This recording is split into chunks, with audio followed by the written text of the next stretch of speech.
আসন্ন ডাকসু নির্বাচনে ফরহাদের নির্বাচন করবার কোনো বাধা রইল না। যেই গ্রাউন্ডে ওনার প্রার্থীতে চ্যালেঞ্জ করা হয়েছে সেটা সঠিক নয়।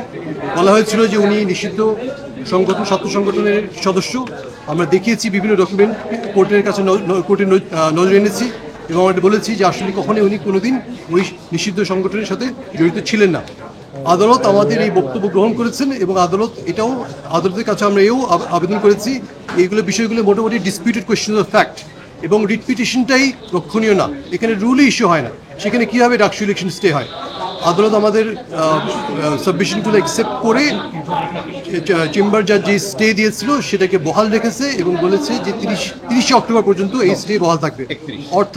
অর্থাৎ আপনার এই 9 সেপ্টেম্বর ডাকসু ইলেকশন অনুষ্ঠিত হওয়াতে কোনো বাধা রইল না। আমরা একটা প্রেয়ার শুনেছিলাম যে এই পদে প্রার্থীটা চেঞ্জ করে সেটাকে বলেছে আরেকজনকে দিতে, এটাকে আপনারা কি বলছেন?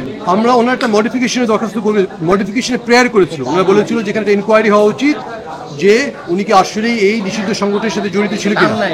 আমরা বলেছি ফেসবুকের কিছু সোশ্যাল মিডিয়ার কিছু স্পিরিয়াস ডকুমেন্টসের ভিত্তি করে এই আবেদন করার কোনো সুযোগ নাই এবং এখানে মডিফিকেশন যাওয়ার কোনো সুযোগ নেই। যেখানে মামলায় রুলই চলে না সেখানে কীভাবে মডিফিকেশন হবে।